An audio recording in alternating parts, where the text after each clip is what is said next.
The morning sun cast long shadows across the Afghan mountains as Staff Sergeant Maria Santos adjusted her scope for the third time in 10 minutes.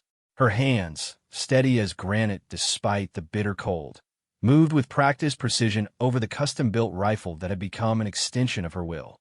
3 miles away, through the crystal-clear mountain air, enemy forces were positioning themselves for what intelligence suggested would be a devastating ambush on her battalion. Maria had never intended to become a sniper. Growing up in a small Texas town where the biggest excitement was Friday night football, she had planned to study engineering after her military service. But life, as it often does, had other plans. Her exceptional eyesight, discovered during routine military testing, combined with an almost supernatural ability to read wind patterns and atmospheric conditions, had caught the attention of her commanding officers.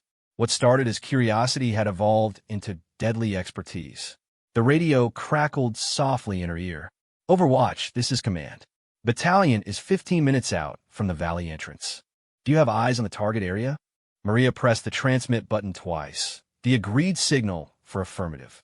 Speaking aloud might give away her position, even though she was concealed nearly 2 miles from the nearest enemy patrol route. Through her scope, she could see the enemy fighters moving with practiced coordination, setting up what appeared to be a classic L-shaped ambush formation. They had chosen their position well. The narrow valley offered no escape routes, and the rocky terrain provided excellent cover for the attackers. Her spotter, Corporal James Mitchell, lay beside her with his own high-powered scope and range-finding equipment. Mitchell was a veteran of 3 tours, a man whose calm demeanor under pressure had earned him respect throughout the unit. He had initially been skeptical when assigned to work with Santos. Not because she was a woman, he had served alongside plenty of capable female soldiers, but because she was relatively new to the sniper program, having completed her training just 8 months earlier. "Winds picking up from the southwest," Mitchell whispered, his voice barely audible even at close range. "Estimate 12 to 15 miles per hour, gusting to 20. Maria nodded slightly, making minute adjustments to her scope. At 3 miles, wind would be a significant factor, but it was not the only challenge.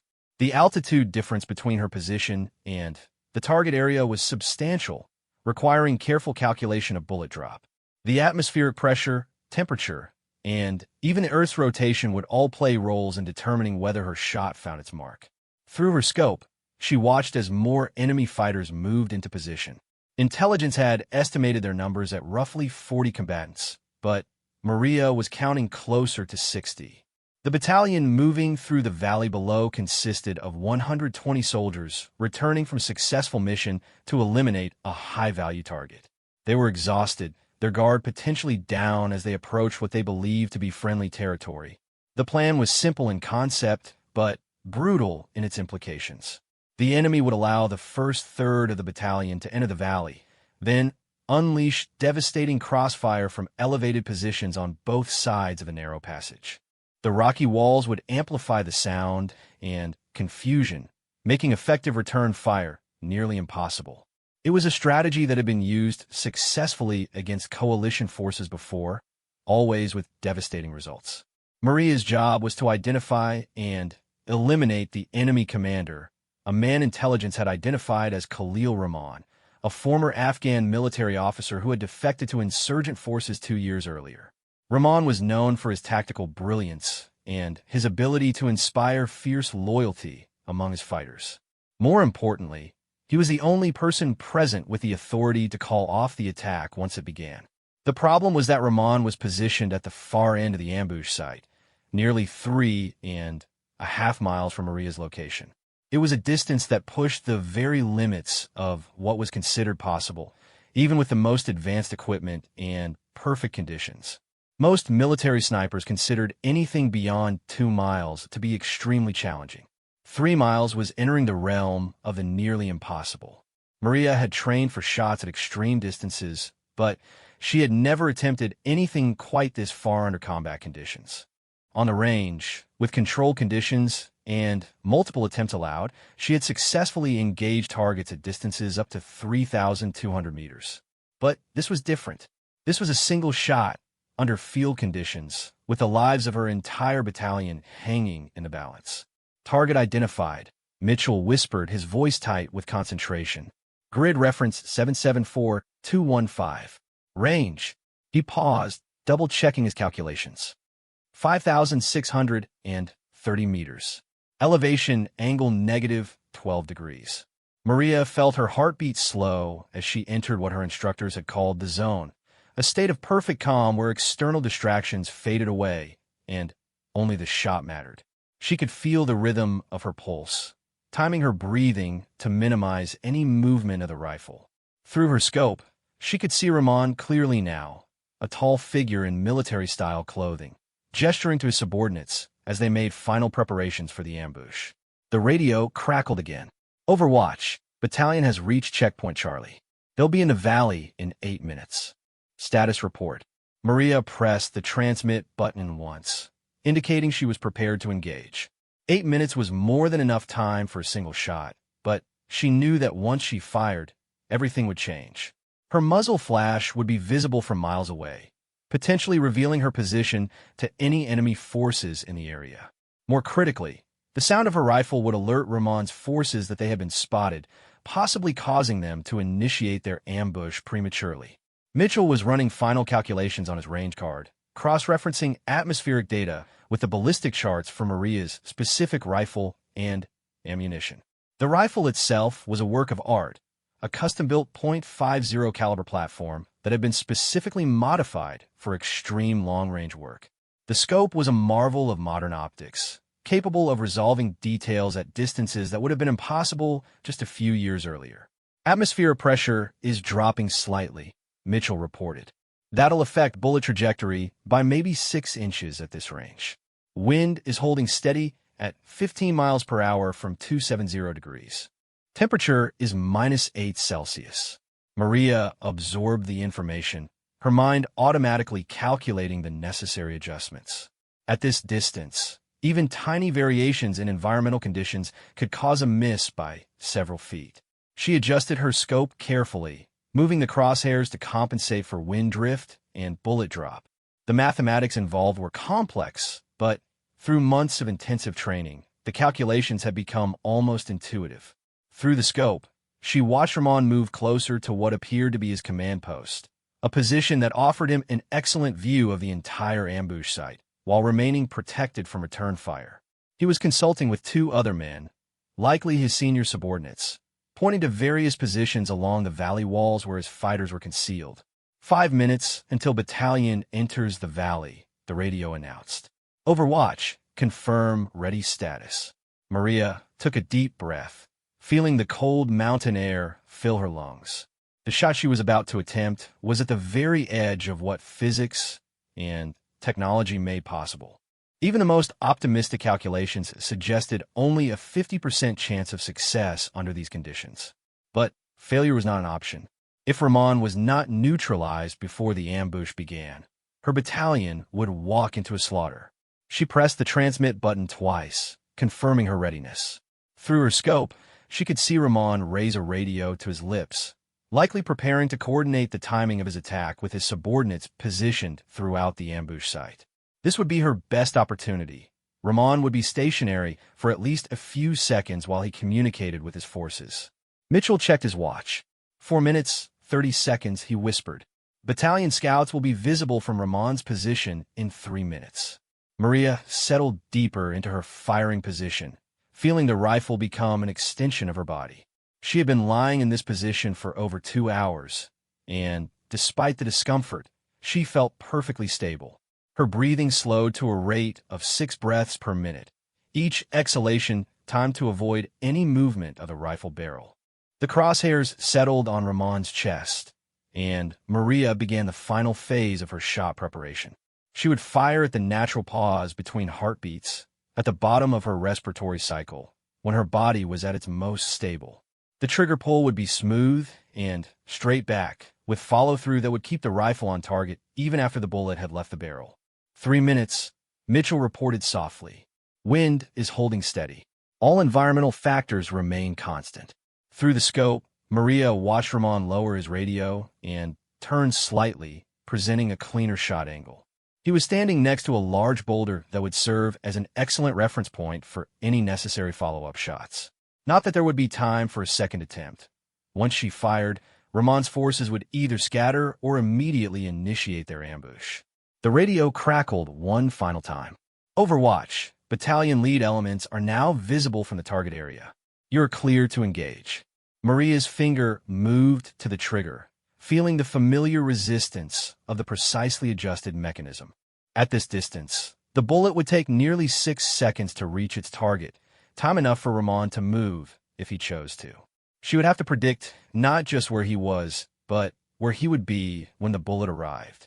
She watched Ramon raise his radio again, speaking quickly to his subordinates. This was the moment. He would be stationary for several seconds, focused on his communications rather than watching for threats from impossible distances. Maria took one final breath, let half of it out, and began to squeeze the trigger. The rifle fired with a sharp crack that echoed off the surrounding peaks. Through her scope, Maria watched the tracer round arc through the clear mountain air, a tiny streak of light covering an almost unimaginable distance. For 6 long seconds, the fate of her entire battalion hung on the accuracy of that single shot. Ramon was still speaking into his radio when the bullet struck him center mass, the impact visible even at 3 miles through Maria's powerful scope. He dropped immediately, his radio falling from lifeless fingers to clatter among the rocks. For a moment, the entire ambush site was silent, the enemy fighters frozen by the impossibility of what had just occurred. Then chaos erupted. Ramon's subordinates began shouting orders, but without their commander's authority and tactical expertise, their coordination quickly dissolved. Some fighters abandoned their positions immediately, assuming they were under attack from multiple directions. Others held their ground, but were clearly uncertain about how to proceed without Ramon's leadership. Target down. Maria reported calmly into her radio. Enemy commander is eliminated. The response was immediate and filled with relief. Outstanding shot, Overwatch. Battalion is proceeding through the valley. Enemy forces appear to be withdrawing. Maria continued to observe through her scope as Ramon's carefully planned ambush fell apart. Without their commander's steady hand, the insurgent fighters were unable to coordinate their attack. Many abandoned their positions entirely, melting away into the rugged terrain that had concealed them so effectively. Those who remained seemed paralyzed by indecision, unwilling to initiate an attack without clear orders. Mitchell was already beginning to pack their equipment, preparing for the rapid withdrawal that would be necessary now that their position had been revealed. "Hell of a shot," he said quietly, his professional composure finally cracking slightly. "I've been doing this for 15 years, and I've never seen anything like that." Through her scope, Maria watched as the lead elements of her battalion moved safely through the valley that had been intended as their tomb. The soldiers moved with the cautious alertness of experienced warriors, but they were alive and unharmed. Ramon's body lay motionless among the rocks, his carefully planned ambush transformed into a tactical disaster by a single, impossible shot. As Maria began to disassemble her rifle, she reflected on the strange turns her life had taken. A small-town girl who had never imagined herself as a warrior had just executed one of the longest successful sniper shots in military history. But more than personal achievement, she had saved the lives of 120 fellow soldiers who would never know how close they had come to disaster. The radio crackled with updates as the battalion continued its movement through the now-safe valley. Intelligence teams were already being dispatched to secure Ramon's body and gather any useful information from the abandoned ambush site. The mission that had threatened to end in catastrophe had become a significant tactical victory. Mitchell finished packing the last of their equipment and shouldered his pack. "Ready to move," he reported. Their extraction point was 2 miles away through challenging mountain terrain, and they would need to move quickly to avoid any remaining enemy forces in the area. Maria took one last look through her scope at the valley below, where her battalion was now moving safely toward their base camp. In a few hours, this would become another entry in the military's after-action reports, a dry recitation of coordinates and tactical outcomes. But for Maria, it would always be the moment when months of training and preparation had converged into 6 seconds that changed everything. She slung her rifle across her back and began following Mitchell down the steep mountain path toward their extraction point. Behind them, the sun continued its arc across the Afghan sky, illuminating a valley that had been saved by an impossible shot from an unexpected hero. The battalion would reach safety before nightfall, and Maria Santos would add another chapter to the legends that sustained warriors in the world's most dangerous places. The mountains held their secrets close, but today they had witnessed something that would be remembered long after the war itself had become history. The extraction helicopter's rotors cut through the thin mountain air as Maria Santos and Corporal Mitchell climbed aboard, their mission equipment secure, and their position compromised no more. The pilot, a veteran warrant officer named Chief Peterson, gave them a thumbs up as they strapped in for the flight back to forward operating base Wolverine. Through the aircraft's windows, Maria could see the valley where her battalion was still moving towards safety, their formation now relaxed as intelligence confirmed the enemy withdrawal. "Command wants a full debrief as soon as we land," Mitchell shouted over the engine noise. He was grinning despite his professional demeanor, still processing what he had witnessed. In his 15 years as a military spotter, he had never seen a shot like the one Maria had just executed. The distance alone would have been remarkable, but the tactical significance made it legendary. Maria nodded, but said nothing, her mind already moving beyond the successful engagement to the implications of what had just occurred. Word of extreme long-range shots traveled quickly through military circles, especially when they involved saving an entire battalion from annihilation. By the time they reached base, every soldier at FOB Wolverine would know that someone had made an impossible shot at an impossible distance. The helicopter banked sharply as it navigated between two towering peaks, following a flight path designed to minimize exposure to potential ground fire. Below them, the Afghan landscape stretched endlessly, a maze of valleys and ridges that had challenged invaders for centuries. It was beautiful in its harsh way, but Maria had learned to see it through tactical eyes, always evaluating sight lines and defensive positions. Chief Peterson's voice crackled through the intercom. "Tower reports your battalion is 20 minutes out from base.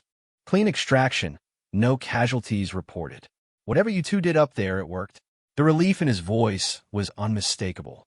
Everyone at FOB Wolverine knew soldiers from their base, friends, and colleagues who were part of the battalion that had been moving through that valley.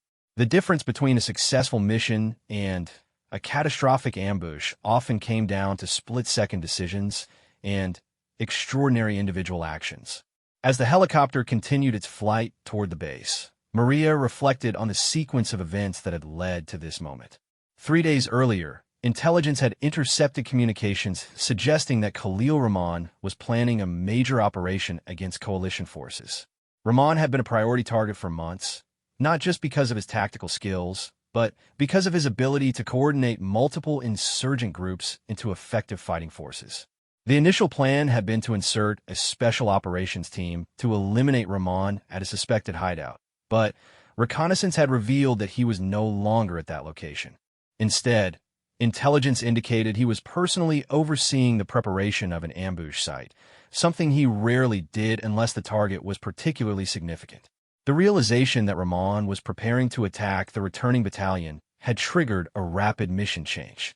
Maria had been selected for the counter-sniper mission, not because she was the most experienced marksman available, but because she was the only one positioned close enough to the ambush site to be effective. 2 other sniper teams had been in the area, but both were too far away to provide timely support. It was a situation that military planners called a single point of failure. Everything depended on one person executing one nearly impossible shot. The helicopter began its descent toward FOB Wolverine, and Maria could see the familiar collection of concrete barriers, prefabricated buildings, and defensive positions that marked every forward operating base in Afghanistan. Home was probably too strong a word for what she felt about the place, but it represented safety and brotherhood in a way that her actual hometown never had. As they touched down on the helicopter pad, Maria was surprised to see Colonel William Hayes, the base commander, waiting with several members of his staff. Hayes was a career infantry officer who had commanded forces in both Iraq and Afghanistan, a man known for his tactical brilliance and genuine concern for the soldiers under his command. He rarely appeared on the flight line unless something significant had occurred. "Santos, Mitchell," Colonel Hayes said as they climbed down from the helicopter. His voice was steady, but Maria could detect a note of something that might have been relief. "Outstanding work out there. I need a full debrief in 30 minutes, but I wanted to personally thank you for what you just did." Maria snapped to attention, still processing the colonel's presence on the landing pad. "Just doing my job, sir," she replied, though they both knew the shot she had just executed was far beyond any reasonable definition of routine duty. Hay smiled slightly. "Son, what you just did is going to be talked about for the next 50 years. But right now, I need to know everything about Ramon's forces, their positions, and their apparent capabilities. Intelligence is already planning follow-up operations based on what you observed." As they walked toward the base's command center, Maria noticed that other soldiers were stopping their activities to watch her pass. Word had already spread through the base's informal communication network, the way news always traveled in close-knit military units. She could see curiosity, respect, and perhaps a bit of awe in their expressions. The debriefing room was already prepared when they arrived, with detailed maps of the area covering every wall and a large table set up with communications equipment. Present were Colonel Hayes, the base intelligence officer Major Sarah Chun, and the operations officer Major Robert Turner.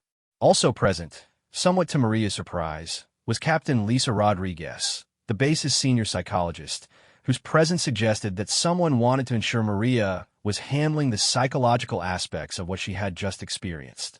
"Before we begin," Colonel Hayes said, "I want you both to understand that this briefing is being recorded and will be forwarded to higher headquarters.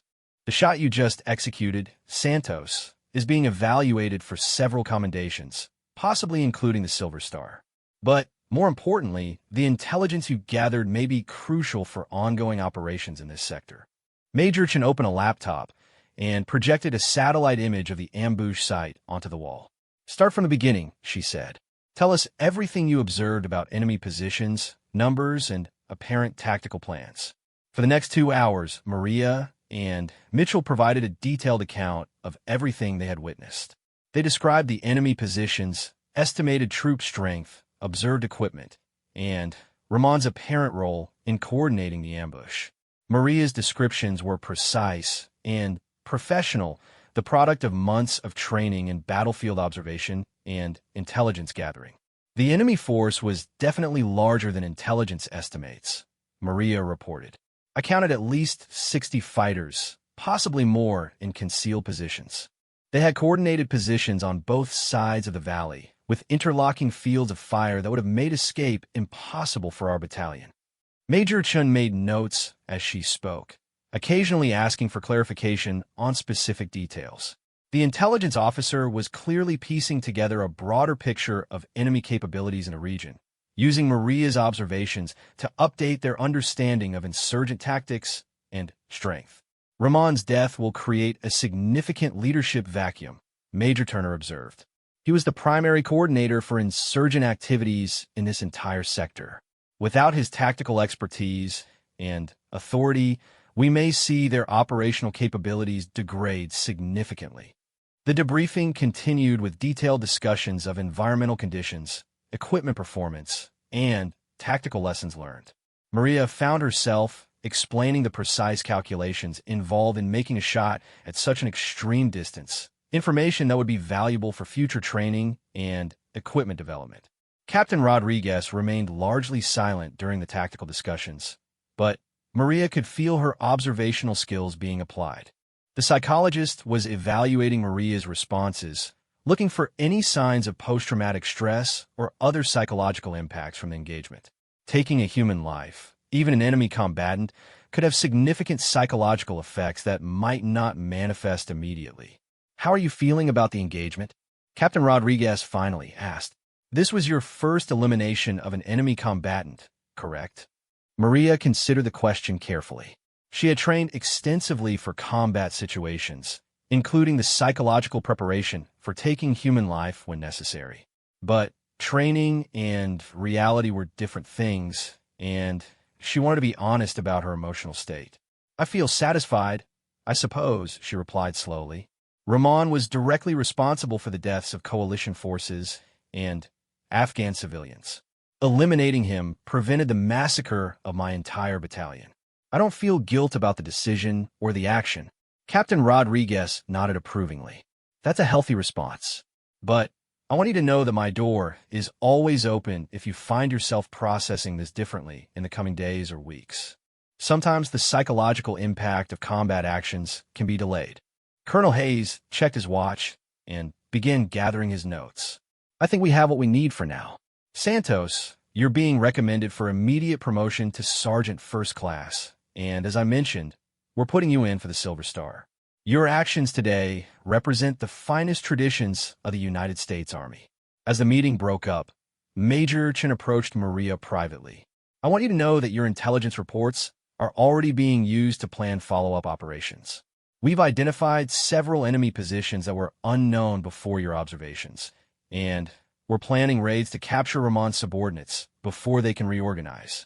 Walking back to her quarters, Maria found herself surrounded by soldiers who wanted to congratulate her on the successful mission.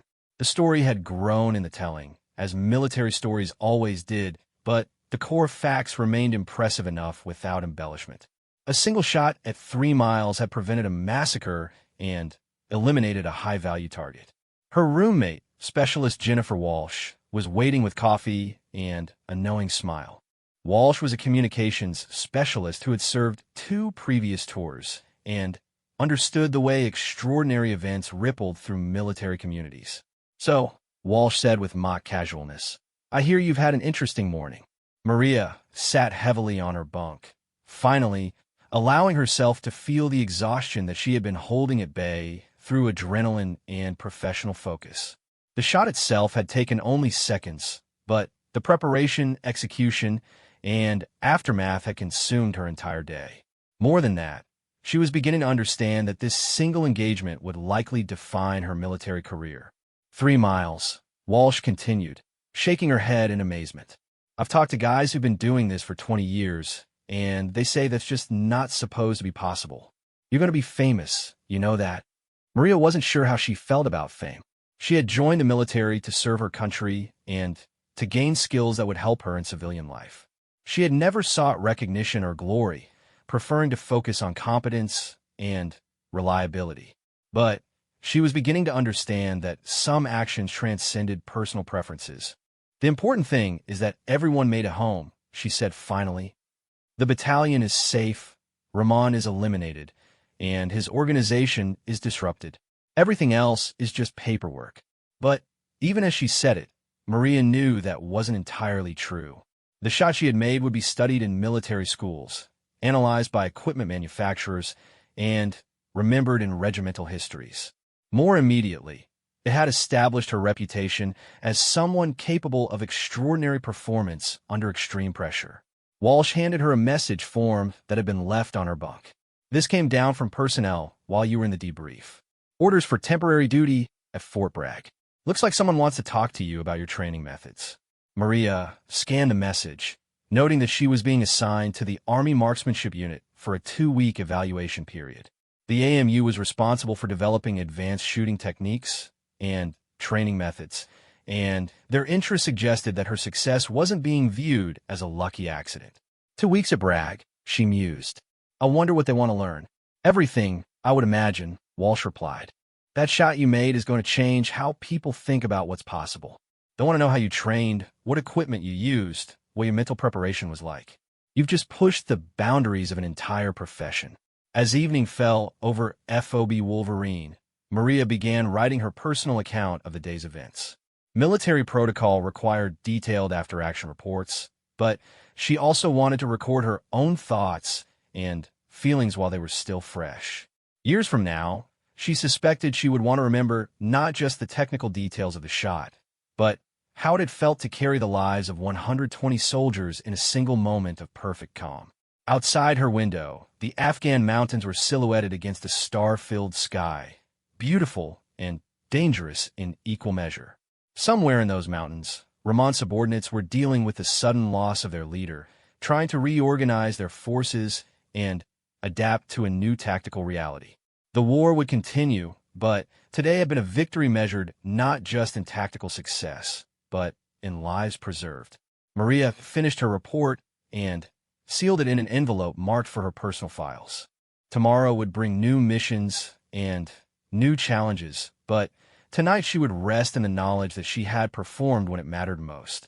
The girl from small-town Texas had become a warrior, and her war had just begun in earnest. Hashtag they expected her to miss, until a single 3-mile shot preserved the entire battalion. Fort Bragg, North Carolina, felt like a different world after the harsh mountains of Afghanistan. The humid air, green landscape, and relative safety of the continental United States created a stark contrast to the environment where Maria Santos had made her legendary shot just 2 weeks earlier. Now, standing on the pristine ranges of the Army Marksmanship Unit, she was about to demonstrate her skills to some of the most accomplished shooters in the military. Master Sergeant David Kim, the senior instructor at AMU, watched through high-power binoculars as Maria prepared for her first evaluation shot. Kim had been shooting competitively for 23 years, had trained Olympic marksmen, and had personally witnessed some of the finest shooting performances in military history.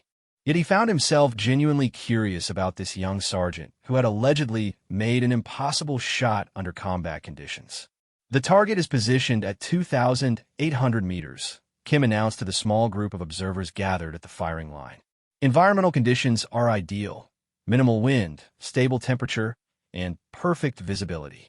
This is about as controlled as we can make it while still presenting a significant challenge. Maria settled into her firing position behind a rifle that was similar to, but not identical to, the one she had used in Afghanistan. The AMU had provided a state-of-the-art precision rifle system, equipped with the finest optics available and loaded with match-grade ammunition. It was in many ways superior to her combat equipment, but familiarity with a specific rifle system was crucial for extreme long-range work. Among the observers was Colonel James Morrison, the commanding officer of the AMU, along with Dr. Rebecca Stevens, a ballistics expert from the Army Research Laboratory, and Captain Michael Torres, a former special operations sniper who now worked as an instructor. They were here to evaluate not just Maria's shooting ability, but to understand the techniques and thought processes that had enabled her remarkable success. "Take your time," Master Sergeant Kim instructed. "We're more interested in your process than your speed. Talk us through your preparation." Maria began her pre-shot routine, the same sequence of actions she had performed hundreds of times in training and that crucial morning in Afghanistan. She checked atmospheric conditions, calculated ballistic data, and adjusted her scope accordingly. Her movements were deliberate and methodical, each action serving a specific purpose in the complex process of extreme long-range shooting. "Wind is negligible at the firing point," she reported, "but I can see vegetation movement at approximately 1,500 meters, indicating wind speed of maybe 8 to 10 miles per hour from the northeast. At the target distance, I'm estimating 12 to 15 miles per hour from the same direction, based on the terrain channeling effect through that valley." Dr. Stevens made notes as Maria spoke, clearly impressed by the young sergeant's ability to read environmental conditions across such a great distance. Wind estimation was one of the most challenging aspects of long-range shooting, requiring not just technical knowledge, but an almost intuitive understanding of how air moved across varied terrain. "Atmospheric pressure is standard for this elevation," Maria continued. "Temperature is 72 degrees Fahrenheit, which will affect bullet velocity slightly compared to the colder conditions I experienced in Afghanistan. I'm adjusting my elevation accordingly." Colonel Morrison watched through his own spotting scope as Maria made minute adjustments to her rifle. He had read the detailed reports from Afghanistan, including the environmental conditions and tactical circumstances surrounding her record-setting shot. What impressed him most was not just the technical success, but the tactical judgment she had displayed under extreme pressure. The shot in Afghanistan was made under significantly more challenging conditions, Morrison observed. Cold weather, higher elevation, and combat stress. How do you maintain accuracy when those factors are working against you? Maria paused in her preparation to consider the question. "Training helps, sir, but I think the most important factor is accepting that you can't control everything. You prepare as thoroughly as possible, account for every variable you can measure, and then trust your equipment and your training for the factors you can't control. Master Sergeant Kim nodded approvingly. This was the kind of mental approach that separated exceptional shooters from merely good ones. The ability to maintain confidence and focus while acknowledging uncertainty was a characteristic he had observed in all truly elite marksmen. "Ready when you are," Kim announced. "Remember, this is about demonstrating your capabilities, not setting records. Take the shot when you feel confident in your preparation." Maria resumed her final preparations, settling deeper into her firing position and beginning the breathing cycle that would culminate in the shot. Through her scope, the target appeared as a small geometric shape against the distant backstop, clear enough to aim at, but challenging enough to require perfect execution. The range fell silent as Maria entered the final phase of her shot process. Even the ever-present sounds of military training in the distance seemed to fade as everyone focused on what was about to occur. The observers watched through their own optics, tracking the target and waiting for the impact that would validate or challenge everything they thought they knew about extreme long-range shooting. Maria fired with the same controlled precision she had displayed in combat, and through the spotting scopes, the observers watched her bullet strike the target dead center. The impact was visible even at 2,800 meters, a testament to both the quality of the equipment and the skill of the shooter. "Center hit," Master Sergeant Kim announced, though his tone suggested he was not entirely surprised. "Excellent shot, Santos. Let's move to the next evaluation." For the remainder of the morning, Maria demonstrated her abilities at various distances and under different simulated conditions. The AMU staff created scenarios designed to test specific aspects of extreme long-range shooting, rapidly changing wind conditions, targets at different elevations, and multiple target engagements. In each case, Maria's performance was consistently excellent, confirming that her success in Afghanistan had not been a matter of luck. During the lunch break, Dr. Stevens approached Maria with questions about the technical aspects of her training and equipment preferences. As a ballistics expert, Stevens was particularly interested in Maria's ability to make real-time calculations and adjustments under pressure. "Your wind reading skills are exceptional," Dr. Stevens observed. "That's typically something that takes years to develop to your level. How did you accelerate that learning process?" Maria considered the question while they walked toward the base cafeteria. "I think growing up in Texas helped," she replied. "I spent a lot of time outdoors hunting and target shooting with my father. You learn to read natural signs, how plants move in different wind conditions, how temperature changes affect air density, things like that. But there's more to it than just natural ability," Stevens pressed. "Your technical understanding of ballistics is quite sophisticated. Where did that come from?" "The engineering courses I took before enlisting," Maria explained. "I was studying mechanical engineering, which included a lot of physics and mathematics. When I got into the sniper program, I realized that long-range shooting is really just applied physics. The better you understand the science, the more accurate you can be." Dr. Stevens nodded thoughtfully. This combination of natural ability, technical education, and intensive military training was rare, perhaps explaining how Maria had achieved such extraordinary results in a relatively short time. The afternoon session focused on scenario-based training, with Maria engaging simulated targets under various tactical conditions. Master Sergeant Kim had designed exercises that replicated the type of high-pressure situations she might encounter in combat, including time constraints and multiple target priorities. "This scenario involves protecting a convoy from ambush," Kim explained. "You have multiple targets at different ranges, but you can only engage one before the others will take cover. Which target do you select, and why?" Through her scope, Maria evaluated the simulated enemy positions, considering not just the difficulty of each shot but the tactical impact of eliminating each target. It was exactly the kind of decision-making process she had used in Afghanistan, where eliminating Rahman had prevented the entire ambush rather than simply reducing enemy numbers. "Target 2, she announced after a moment of consideration. "He appears to be in a command position based on his location and the way the other targets are oriented toward him. Eliminating him should disrupt their coordination and reduce their effectiveness." "Correct assessment," Kim confirmed. "Take the shot when ready." Maria engaged the designated target with the same precision she had demonstrated all day, striking it cleanly despite the challenging angle and distance. The exercise continued with variations designed to test different aspects of tactical decision-making and technical execution. Captain Torres, the former Special Operations sniper, had been observing quietly throughout the day, but finally approached Maria during a break between exercises. Torres had combat experience in both Iraq and Afghanistan and understood the unique pressures involved in real-world sniper operations. "I've read the after-action reports from your engagement," Torres said. "What I'm curious about is the mental aspect. How did you handle the pressure of knowing that 120 lives depended on that single shot?" Maria reflected on the question, trying to articulate something she had never fully analyzed herself. "I think the pressure actually helped, in a way," she replied slowly. "When the stakes are that high, you can't afford to overthink things. You fall back on your training and trust the process." "That's a mature perspective," Torres observed. "A lot of shooters would have been paralyzed by that level of responsibility. The fact that you were able to function effectively suggests you have the right psychological makeup for this kind of work." As the day concluded, Colonel Morrison gathered the evaluation team to discuss their observations and recommendations.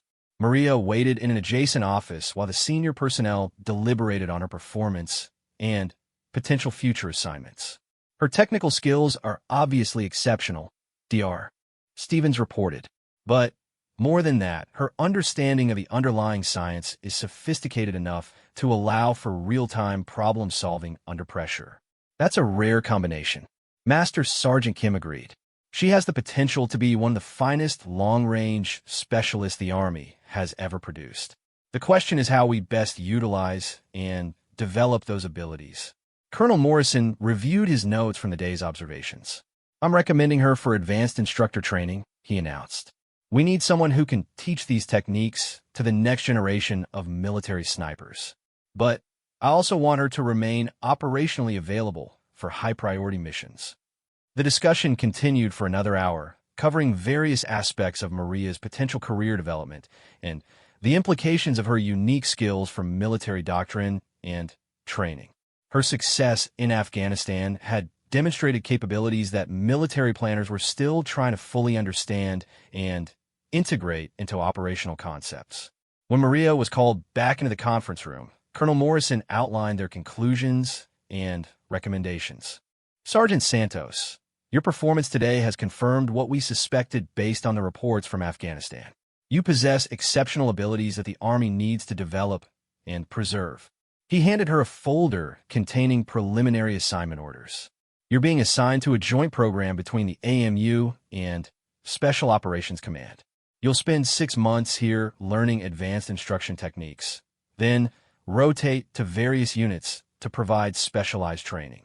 You'll also remain available for deployment if tactical situations require your unique capabilities." Maria reviewed the orders, noting that her new assignment would involve significantly more responsibility and visibility than her previous role. She would be training other snipers, developing new techniques, and potentially participating in the most challenging missions the military undertook. "This is a significant opportunity," Morrison continued, "but it also comes with substantial pressure. You'll be expected to perform at the highest level consistently, not just in isolated moments of crisis. Are you prepared for that level of responsibility?" Maria considered the question seriously. The shot in Afghanistan had changed her life in ways she was still discovering. Fame and recognition had never been her goals, but she was beginning to understand that exceptional ability carried obligations to use that ability in service of others. "Yes, sir," she replied firmly. "I understand the responsibilities, and I'm ready to accept them." As Maria left Fort Bragg the following morning, she reflected on the path that had brought her to this point. Less than a year earlier, she had been an unknown soldier with potential that had not yet been tested. Now she was considered one of the military's premier long-range specialists, with a growing reputation that would define her career for years to come. The flight back to Afghanistan gave her time to process the changes in her life and career.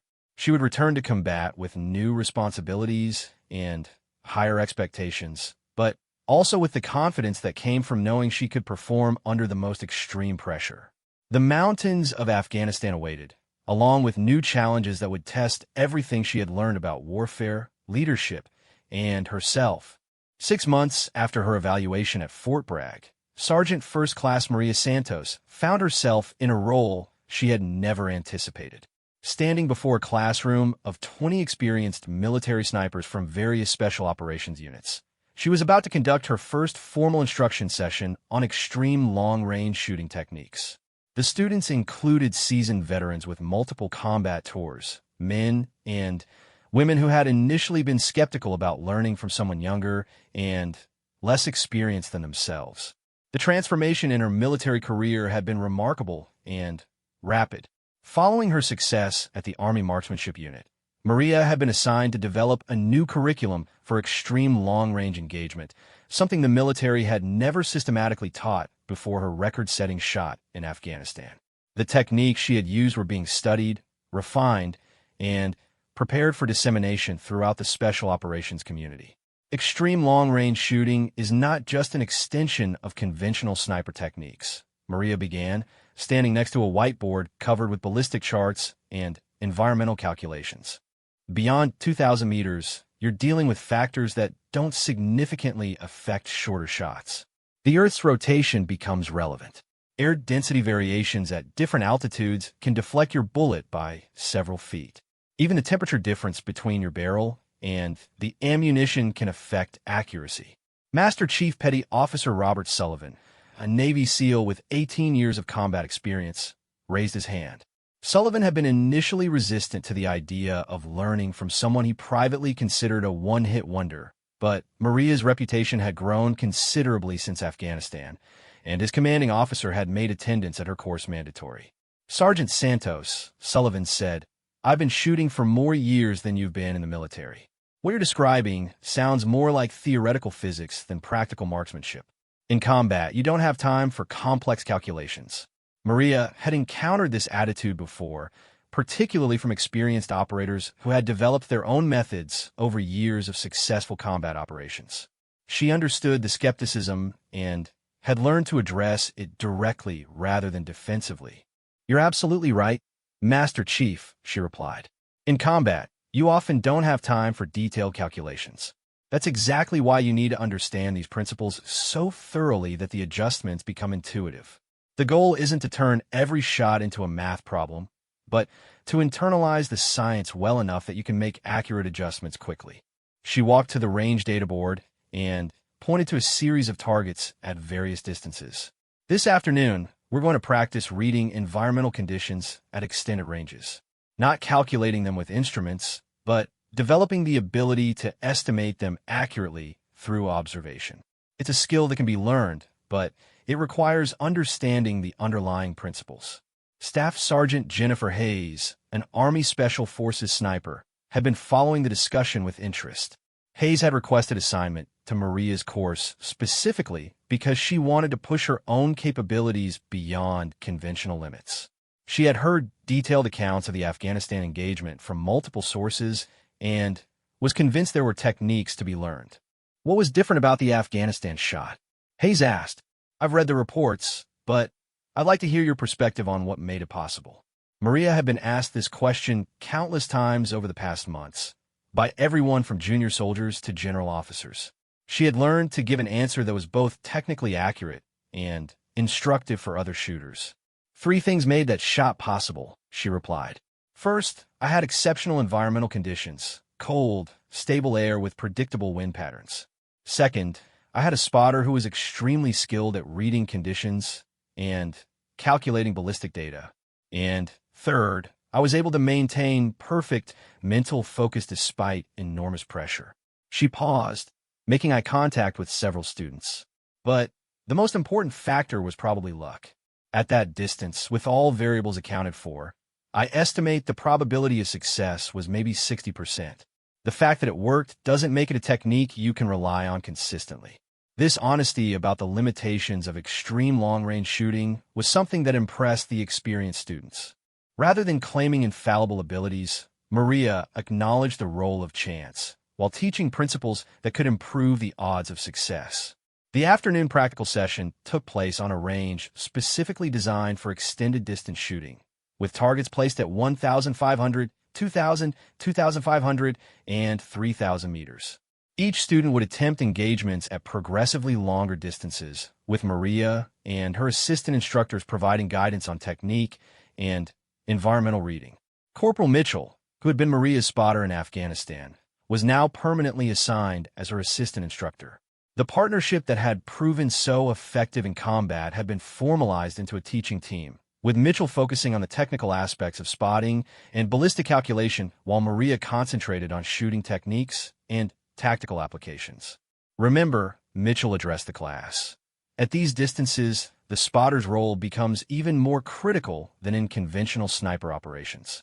The shooter needs to focus entirely on execution, while the spotter handles environmental assessment and ballistic calculations. It's a true partnership. Master Chief Sullivan was the first student to attempt the 2,500-meter engagement.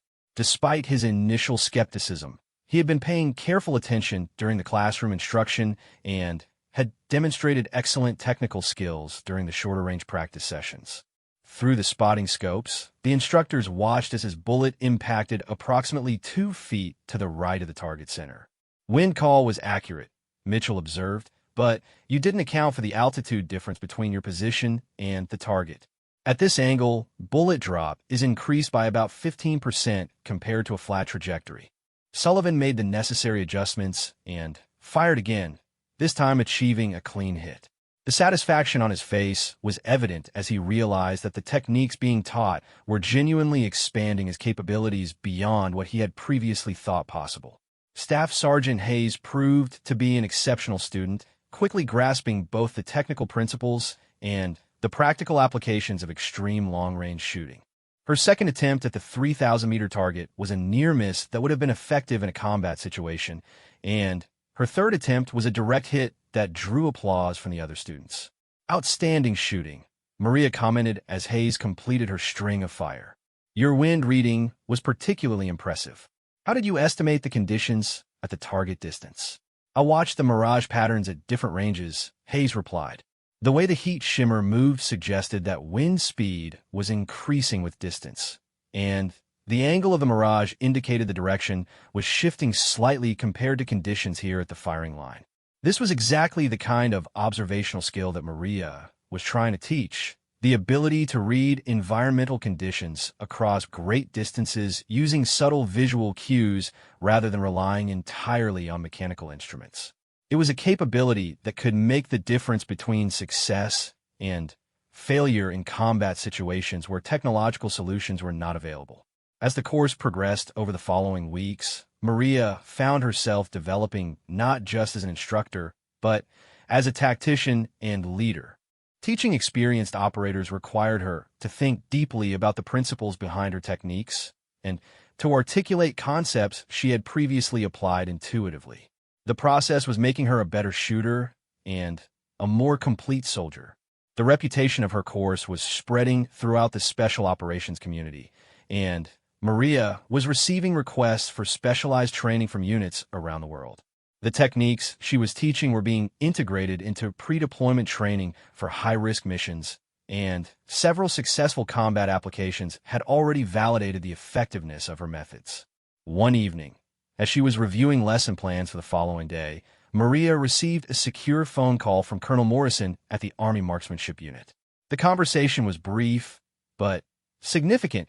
She was being considered for assignment to a classified program that would utilize her unique abilities in ways she could not yet imagine. "I can't provide details over the phone," Morrison explained, "but there are mission requirements that may be uniquely suited to your capabilities. Are you interested in discussing opportunities that would push the boundaries of what you've done so far?" Maria accepted the invitation for further discussion, knowing that her career was continuing to evolve in directions she could not have predicted when she first enlisted. The small-town girl who had joined the military to pay for college had become a specialist in capabilities that few people in the world possessed. The final exercise of her current course involved a comprehensive scenario that combined long-range shooting with tactical decision-making and leadership challenges. Students were divided into teams, and assigned simulated missions that required them to apply everything they had learned over the previous month. Master Chief Sullivan's team was assigned to provide overwatch for a hostage rescue operation, with multiple potential targets at various ranges and the requirement to coordinate with other elements of the simulated mission. The exercise would test not just their technical shooting skills, but their ability to function as integrated members of a larger tactical operation. Remember, Maria briefed the teams before they deployed to their positions. In real combat situations, the shot is usually the easiest part. The hard part is getting into position, gathering intelligence, making tactical decisions, and coordinating with other friendly forces. Technical shooting skills are just one component of being an effective sniper. The exercise proceeded throughout the day, with teams rotating through different scenarios and challenges. Maria and Mitchell observed from various positions, evaluating not just shooting performance, but tactical judgment and teamwork. The students were demonstrating that they had absorbed more than just shooting techniques. They had learned to think about long-range engagements as complex tactical problems requiring comprehensive solutions. As the course concluded, Maria reflected on how much her life had changed since that morning in Afghanistan, when she had made an impossible shot under unthinkable pressure. She had evolved from a student of the craft to a teacher and innovator, helping to push the boundaries of military capabilities while training others to achieve previously impossible standards of performance. The graduation ceremony was attended by senior officers from multiple services, reflecting the high-level interest in the capabilities Maria was teaching. General Patricia Williams, the commanding general of Special Operations Command, personally presented certificates to the graduating students and spoke about the strategic importance of the skills they had developed. The nature of modern warfare requires us to engage threats at distances and under conditions that previous generations of warriors could not have imagined. General Williams addressed the assembled group. The techniques you've learned here may prove decisive in conflicts we have not yet fought, against enemies we have not yet identified. After the ceremony, General Williams spoke privately with Maria about her future assignments and the expanding role she might play in special operations planning and execution. The conversation confirmed that her unique abilities were being viewed at the highest levels as strategic assets that could influence the outcome of critical missions. Sergeant Santos, the general said, "Your success in Afghanistan was remarkable, but what you've accomplished since then is even more impressive. You've taken a moment of individual excellence and transformed it into a capability that can be replicated and taught. That's the difference between a hero and a force multiplier." As Maria prepared for her next assignment, she knew that the path ahead would continue to present challenges and opportunities she could not fully anticipate. The reputation she had earned would open doors to missions and responsibilities that would test every aspect of her abilities as a soldier, a teacher, and a leader. The mountains of Afghanistan had revealed her potential, but the years ahead would determine her legacy. The girl who had been expected to miss had instead changed the way an entire military thought about what was possible, and her story was far from over.